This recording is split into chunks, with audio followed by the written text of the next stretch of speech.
Venice, unquestionably one of the most enchanting places on Earth.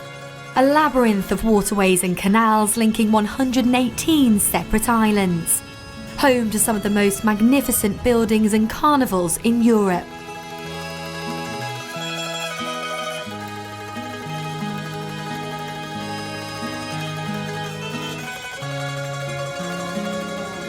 Venice is a place where everyone comes to play and be seen.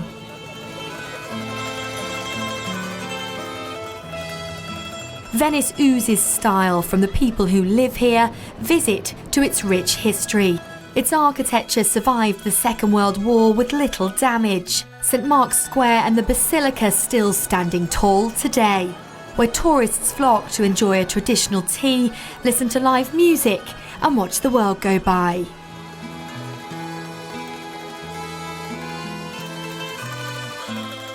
It's easy to get lost in the Venice maze, but nobody really cares. In fact, it's all part of the city's charm.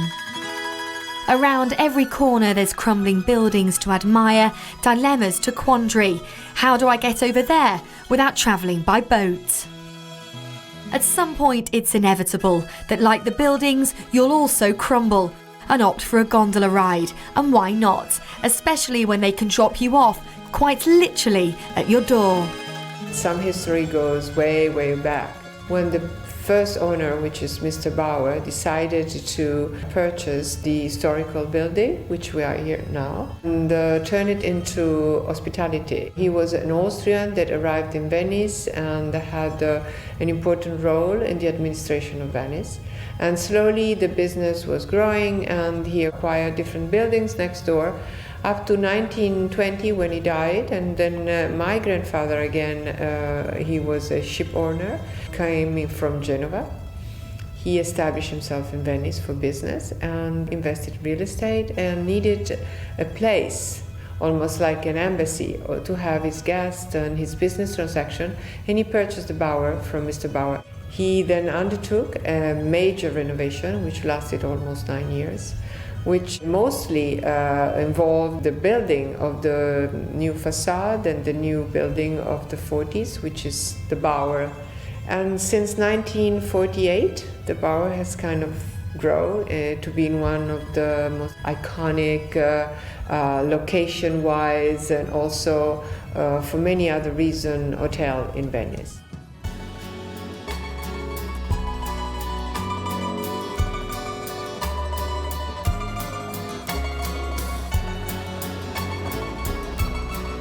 Venice, at its peak of power and wealth, boasted 36,000 sailors operating more than 3,000 ships.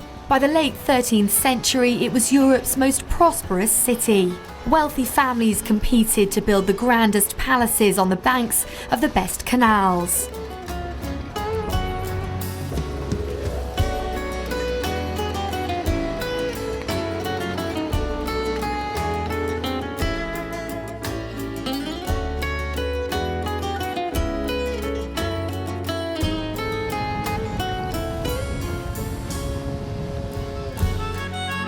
If you're looking to escape the maddening crowds and perhaps for something quintessentially Venetian, especially if money isn't an issue, then head to the island of Murano, home to many of Venice's famous glassblowers. If you've a flair for the dramatic and hamper for a show-stopping piece of art in your home, then how about a 12-foot hand-blown one-of-a-kind chandelier?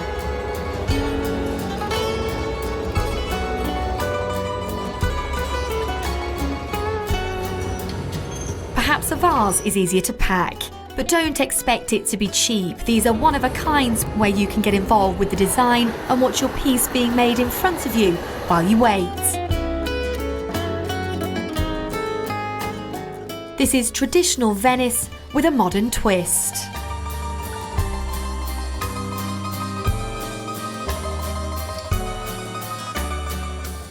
Villa F is Venice today. It's like a mix of many things, which start from way back, but then again are contemporary, or because it's mostly dictated by well-being. All the guests which has come and stayed in Villa F once, they all came back within a year. So it means that somehow the destination Villa F is beyond the Venice destination. There are people that are looking for something slightly different than being in a very nice deluxe hotel. They're looking for a different experience. They have beautiful homes, so they're not willing to choose anything that is less beautiful, but not necessarily similar. So they like the concept, the vision of what Villa F is. The garden of the Giudecca are all very special, but the one of the Palladio and Villa F is one of the largest gardens left. And that is definitely a work of art, of love. You know, I do not spend like a spring without adding new trees or new plants, new bushes. And like you saw me today, I just starting to do new life. You know, the gardens is a lively thing, and it's an addition to Villa F. The tranquility pool and gardens at Villa F are a welcome break from the madness of Venice in high season. The 16th century villa was once the residence to a number of noble Italian families, and you can't help but drift into a rather regal character as you sit by the pool or take a gentle stroll around the grounds. After all, Venice is a very theatrical place. This costume has been given to me as a gift by all the seamstresses that works in the Bower. And the laundry department has an amazing manager, which they've been working for over 3 months. Everything is done by hand. They choose the fabric and the design, and offered to me during Carnival. So I wore it, which was beautiful. It was a beautiful feeling. During Carnival, it's just getting into a new dimension in Venice. You know, you just could feel like that kind of period, like 18th century, but it could also be more contemporary. At the Bower, we've been starting for a couple of years to do some evening where we are bringing different theater theme within the event itself. And it's been proving very successful. People love it. So it's just a way you put your mind in. You know, Venice is already like a stage. It's a theatrical stage. And during Carnival, it becomes even more that. You know, you can really immerse yourself in a different kind of time.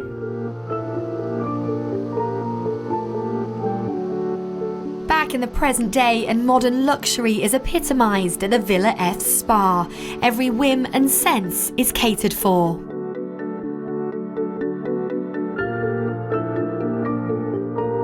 A shiatsu massage is just one of the unique treatments they offer. It's a system where therapists use pulleys and ropes to lever as much of their body weight to give clients the maximum pressure. Using their feet, this treatment breaks the traditional massage mold, but it's effective.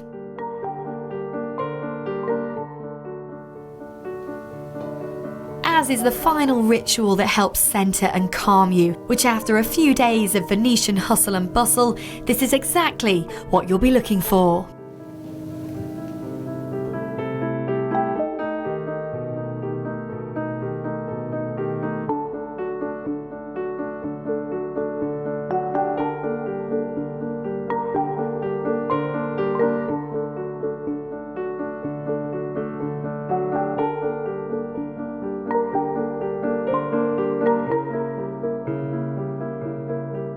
There are 3 or 4 times where Venice become, you know, the city, the location of the most wide international visitors and celebrities and VIPs and artists or stars.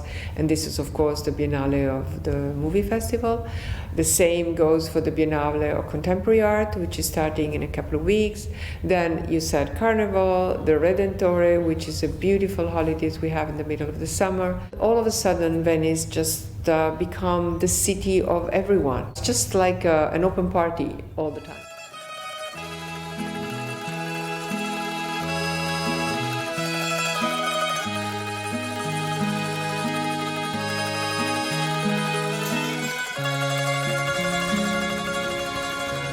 Whether you take a traditional gondola ride, modern riverboat cruise, or simply walk your way around the many islands, beautiful churches and buildings, Venice is undoubtedly a magical and special place. But one visit is never enough.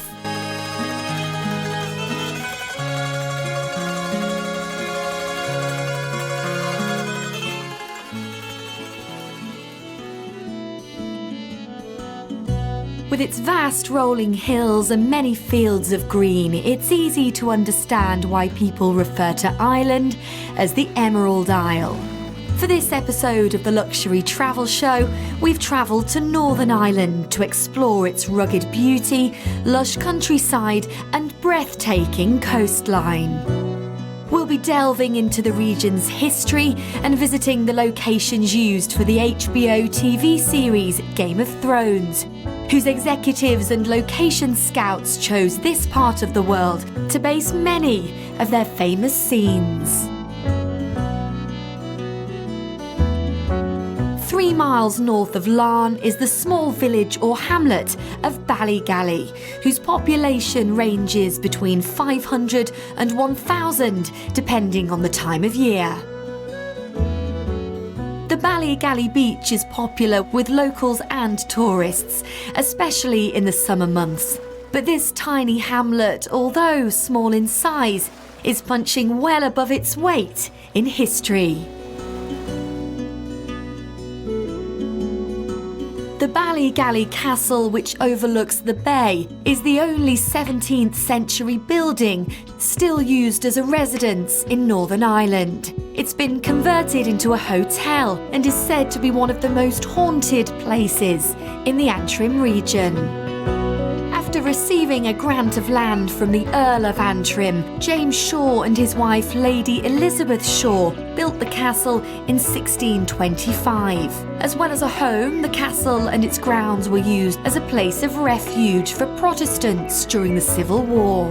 The castle was handed down from father to son, and in 1799, William Shaw, the last squire of Ballygally, inherited it. Unfortunately, the Shaw family lost their fortune, and the castle changed hands a number of times until Mr. Cyril Lord, a textile millionaire, bought it in the 1950s and refurbished the castle as a hotel. Today, the 54-room Ballygally Castle is a hotel full of character. The rooms are comfortably furnished and there's a choice of suites, all with their own interesting features, such as the garden wing with its unique shape from the castle's imposing architecture. But it's the spectacular views out across the sea that every guest is keen to enjoy. It's a view that people seem unable to live without, as the castle is believed to be home to a number of ghosts. The most famous, its original resident, Lady Shaw, who is said to enjoy wandering the hotel's corridors. The story goes that Lady Shaw delivered a baby girl when Lord Shaw wanted a boy. He allegedly snatched the baby from his wife and locked her in a room at the top of the castle. It's said Lady Shaw fell to her death from the window while trying to escape the search for her daughter. Other theories say she was thrown from the window by Lord Shaw or one of his henchmen.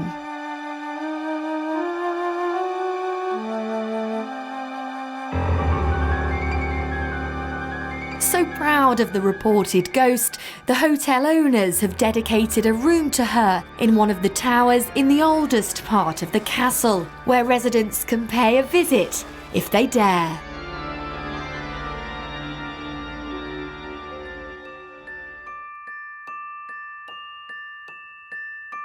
It's not just ghosts of former residents past that keep disappearing in Ballygally. If you drive along the Causeway coastal route, which is regarded as one of the greatest tourists' routes in the world, with awe-inspiring views out across Northern Ireland, you'll arrive at the Vanishing Lake, which is also believed to be haunted.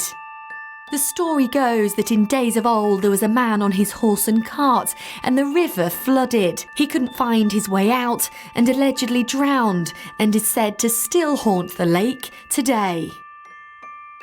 It's called the Vanishing Lake because it lies on a topographical feature called a chalk plug, which gets blocked occasionally by peat. When the plug clears, the lake drains underground and out of sight at an extremely rapid rate.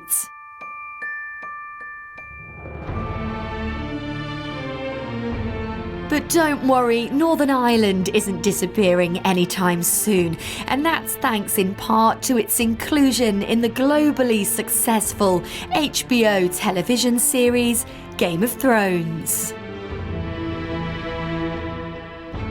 Every year, thousands of fans come to this part of the world to see for themselves what inspired television executives and location scouts to choose this region as the base for many of its most famous scenes. With views like this, it takes very little explanation. There's 11 poignant locations from the series, such as the Stormland's Cushenden Caves. The caves were formed over a period of 400 million years and are a product of extreme weather conditions. In Season 2, Cushenden is where Melisandre gives birth to the Shadow Baby after being brought ashore by Davos Seaworthy.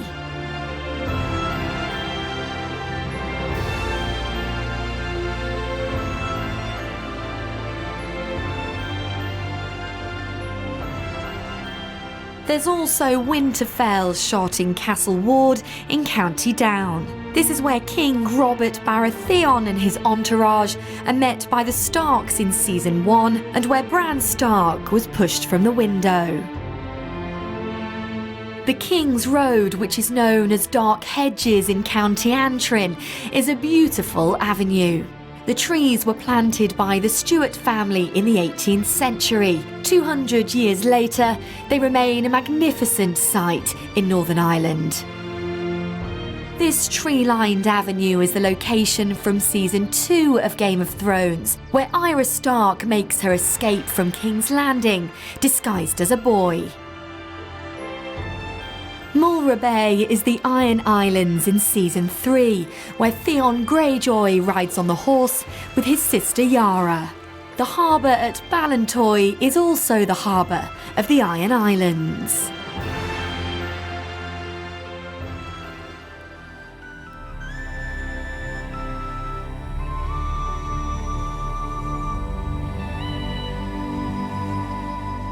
Well, we understand that Ireland holds a special place in the heart of millions across the world. The concept is we're selling off little square foot plots of Ireland to help raise the funds to restore our native Irish woodland. We felt it was a great opportunity for them to claim back a piece of their heritage that they can actually pass down to their grandchildren and their children after that, because they'll be able to hold this within their family forever. We're the only people in the north coast of Ireland doing this project. There's no one else can claim to be doing this for conservation reasons. So these little square foot plots are able to happen because we hold a very, very unique law over here that no one else holds. But it's also a little fun where they can refer to themselves now officially as an Irish landowner or squireing, and translated into English as squire or squiress. So it's just a little bit of fun, but equally it's very much making a huge difference to Ireland forever. You know, it's not just a little novelty gift, they are making a huge difference and a huge contribution to the Irish landscape.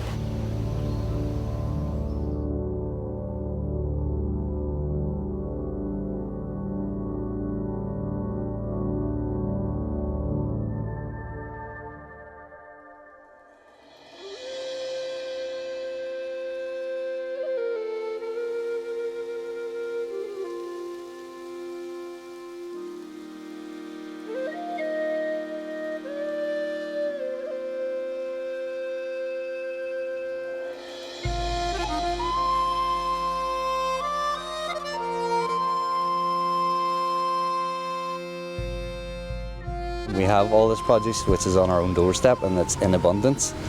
Yes, the cost is slightly extra, but you do pay for the quality. It's really, some of the ingredients are unreal. For instance, our Glenarm doughs, which are from 2 miles down the road. Our salmon is from 2 miles down the road from the organic Glenarm salmon farm.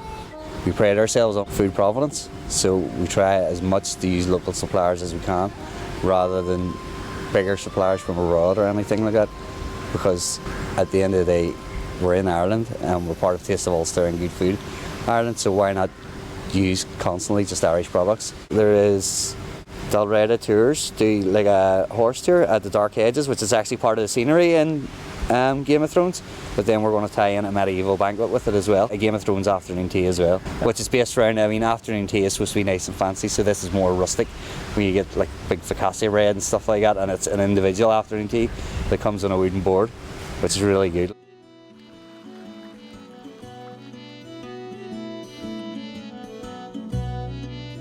The hugely successful HBO series has no doubt boosted tourism to this part of the world. But whether you're a fan or not of Game of Thrones, Northern Ireland, with its beautiful rugged countryside and centuries of history, is definitely a place worth visiting.